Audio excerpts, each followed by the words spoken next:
Untuk membahas lebih dalam terkait kasus ini, kita akan berbincang dengan pemerhati pendidikan dan anak Retno Listiarti. Selamat siang Ibu Retno. Halo, selamat siang. Baik, terima kasih Bu Retno sudah bergabung bersama kami di Berita Satu Siang untuk hari ini. Kalau kita melihat kan ini ada kasus yang sedang ramai diperbincangkan begitu ya. Kalau Ibu Retno sendiri melihat kasus ini seperti apa begitu? Apa yang bisa kita pelajari gitu tentang kasus ini? Ya, pertama tentu ini hal yang memprihatinkan ya. Artinya seperti apapun gitu orang yang lebih tua dari kita gitu ya, tapi tidak pantas juga ketika kita melakukan hal tersebut gitu ya. Kemudian yang kedua, anak itu kan meniru ya. Meniru, kemudian juga anak tuh mudah sekali mengikuti apa yang dilakukan oleh temannya maupun orang dewasa di sekitarnya. Dan saya sepakat tadi dari pembicaraan Mas Dev ya maupun Mbak Nisa bahwa ini juga harus didalami apa penyebabnya. Karena tidak mungkin anak-anak itu tiba-tiba melakukan hal itu tanpa ada sebab atau penyebab sehingga mereka kemudian terprovokasi atau mereka melakukan tindakan yang kemudian kita anggap tidak pantas.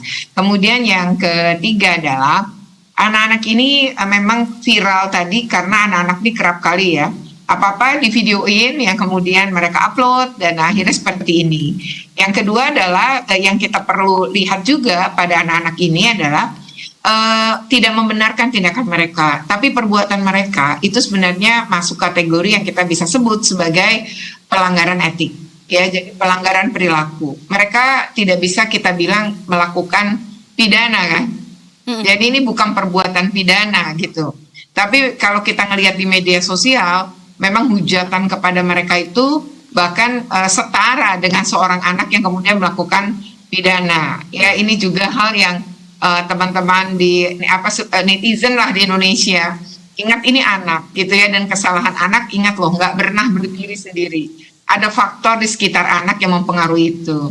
Nah ini yang tentu saja harus menjadi titik ya pembelajaran, ada apa sebenarnya di sekolah itu, kemudian seperti apa sebenarnya, ini katanya gurunya masih baru ya, apa yang kemudian terjadi interaksi antara guru dan murid, dan ini seharusnya ada pemeriksaannya oleh tim ya, tim di sekolah gitu. Dan kalau memang ada guru yang dianggap misalnya melakukan satu tindakan yang tidak tepat, harusnya anak-anak tuh punya ruang untuk melakukan yang disebut dengan melaporkan. Nah, ada nggak sebenarnya di sekolah ini mekanisme melakukan pelaporan? Lalu guru yang mengalami juga, ada nggak mekanisme untuk guru mendapat perlindungan dan juga bisa melaporkan kasusnya? Kalau kita menggunakan Permendikbudristek 6 tahun 2023 tentang pencegahan dan penanganan kekerasan di satuan pendidikan, ini sangat bisa.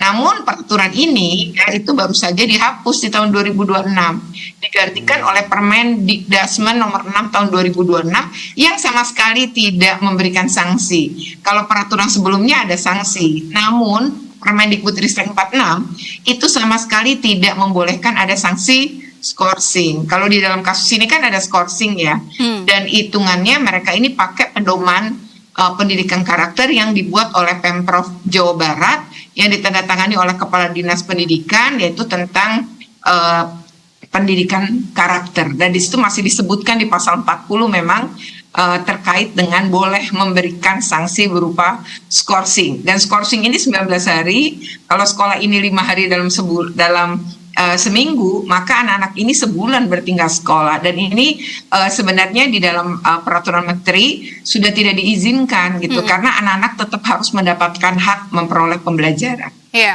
oke baik. Kalau terkait dengan motif begitu ya, ini tentu masih harus terus ditelusuri agar kemudian kita bisa mendapatkan akar permasalahannya seperti yang tadi Anda sampaikan. Nah, kalau kita berbicara terkait dengan efek jera, kita ketahui tadi Anda sampaikan juga bahwa ketika adanya siswa yang bermasalah tidak selalu berdiri sendiri begitu ya, ada banyak faktornya.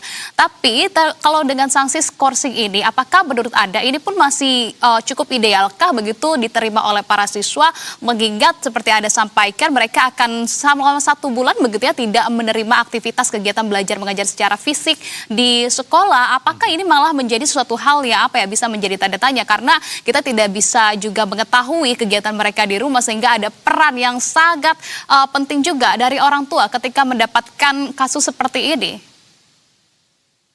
Ya, memang dalam aturan sebelumnya boleh ada ya skorsing di peraturan pemerintah juga sebelumnya. Tapi itu kan udah dihapus dengan dikeluarkannya Permendikbudristek 46. Harusnya aturan-aturan setelahnya itu harusnya nggak boleh mencantumkan kembali skorsing. Nah, kalau kita ngelihat rujukan dari peraturan pemerintah Pemprov DKI ya yang dikeluarkan oleh Kepala Dinas Pendidikan tadi soal pendidikan karakter yang dijadikan pedoman ya oleh sekolah ini untuk melakukan pemberian sanksi itu sebenarnya keluarnya di 11 Juli 2025.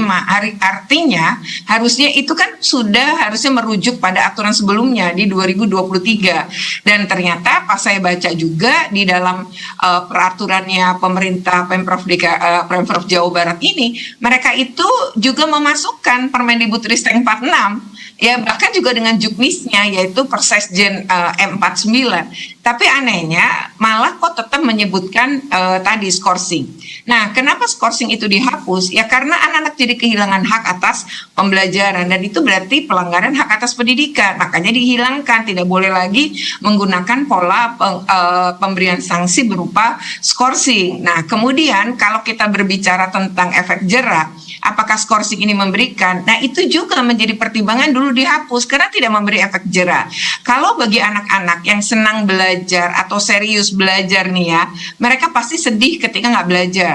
Tapi bagi anak-anak tertentu ini bisa menjadi pola yang bisa mereka, oh kalau gitu kita buat kesalahan aja biar nanti diskorsing gitu. Karena mereka juga lebih senang nggak sekolah gitu. Misalnya kayak gitu. Jadi kenapa kemudian skorsing ini tuh dianggap tidak atau kurang bermanfaat gitu dalam upaya pembangunan efek jera dan untuk membangun tadi mentalitas atau karakter anak-anak. Oleh karena itu harusnya udah nggak boleh.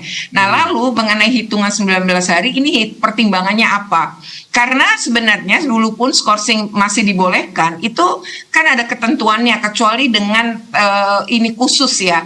Misalnya kasus khusus gitu, misalnya memukul, kemudian anaknya kemudian luka parah sampai dirawat masuk ICU. Nah itu boleh aja kemudian anak itu mendapatkan skorsing panjang. Tapi umumnya kalau kita ngelihat kasus ini, harusnya ini 3 hari sudah cukup kalaupun menggunakan aturan sebelumnya gitu. Nah lalu sepanjang mereka diskorsing, mereka tetap dapat pembelajaran dengan menggunakan pembelajaran jarak jauh. Tapi kalau 19 hari setara dengan 1 bulan akhirnya, nah menurut saya itu sesuatu yang tidak akan menimbulkan efek jera, tapi malah membuat anak ini kehilangan rutinitas. Dan rutinitas belajar itu menjadi penting, rutinitas ke sekolah, belajar, sosialisasi bagi tumbuh kembang anak itu penting gitu. Rutinitas itu keberulangan, rutin yang positif. Nah dengan menggunakan pola tadi, libur aja nggak ada yang sebulan loh ya.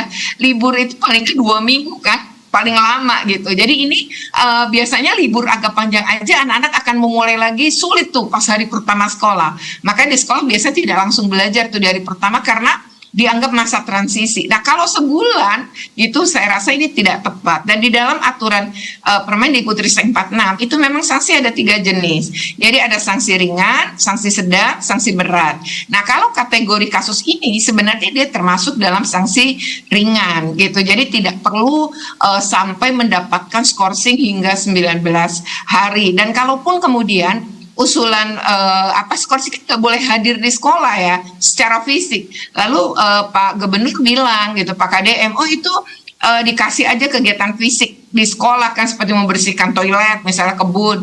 Nah itu kan juga sesuatu yang mereka tidak bisa hadir kalau kemudian mereka dihadirkan ya berarti bukan skorsing. Kemudian yang berikutnya lagi, nah ini penting banget. Pemberian sanksi dalam disiplin positif itu harus relate dengan kesalahannya. Jadi kalau anak misalnya mencoret-coret meja, ya dia harus dihukum dengan cara apa? Membersihkan meja itu. Nah lalu misalnya anak upacara, dia nggak tertib, maka hukuman bagi anak itu diperintahkan untuk juga edukatif. Misalnya anak-anak yang tidak tertib selama upacara, maka dia harus melakukan upacara ulang gitu. Yang lain masuk kelas, dia upacara ulang. Itu adalah hal yang bisa menimbulkan efek jera. Jadi anak berisik, nanti saya upacara jadi lebih panjang. Nah atau perbuatan-perbuatan lain gitu ya, seperti misalnya kasus ini gitu, dia tidak tepat juga gitu ya kalau kemudian disuruh membersihkan kebun, disuruh membersihkan toilet, karena nggak akan menimbulkan efek jera juga, karena juga tidak relate dengan kesalahan anak itu. Ini juga bertentangan gitu dengan pendidikan karakter itu sendiri. Baik Bu Retno, jadi kan ini tadi sebetulnya kalau menurut informasi yang beredar begitu ya, alasannya itu adalah supaya anak-anak ini bisa ada dalam pengawasan orang tuanya lebih ketat begitu ketika diskorsing dengan tidak hadir di sekolah, berada di rumah, diawasi lebih ketat oleh orang tuanya. Tapi hukuman seperti ini sepertinya juga tidak tepat begitu, seperti pandangan analisa yang tadi sudah Anda sampaikan. Jadi sebetulnya apa yang kemudian bisa jadi hukuman yang paling tepat yang bisa memberikan efek jera ketika kasusnya adalah seorang siswa atau sekelompok siswa ini merendahkan martabat dari gurunya yang ada di sekolah? Iya, pertama terkait dengan si guru dulu sebagai korban ya. Guru ini berhak kalau di dalam aturan adalah mendapatkan pemulihan psikologi dulu. Jadi dia di assessment harusnya. Nah, nanti kelihatan tuh ya, misalnya dampak dari perlakuan murid-murid itu, apakah dari peristiwa itu tuh seberapa beratnya. Jadi sebenarnya ini juga bisa kerjasama dengan pemerintah daerah melalui Dinas PPAPP. Dan kalau pakai Permendikbudristek 46, ini sudah bisa tuh kepala sekolah merujuk untuk si guru mendapatkan haknya tadi. Nah, yang kedua adalah terkait dengan anak-anak. Anak-anak ini pun sebenarnya bisa mendapatkan psikososial dulu. Karena kita untuk tahu sumber dia berbuat begitu tuh sebenarnya dia punya sumber masalah apa. Kalau akhirnya adalah masalahnya adalah pada pengasuhan dalam keluarga, maka ini harus ada pelibatan orang tua. Nah, jadi kayak misalnya ya permintaan maaf yang berbuat 9, tapi yang meminta maaf seluruh anak di kelas itu. Ini juga sesuatu yang sebenarnya tidak pas, karena anak-anak lain kita nggak tahu nih yang 9 sebenarnya siapa ya gitu. Nah, lalu satu kelas, maka semua stigma satu kelas itu juga kena. Jadi kita seperti menghukum anak-anak yang tidak bersalah, itu nggak boleh gitu. Jadi itu tidak tepat dalam melakukan pendidikan karakter juga.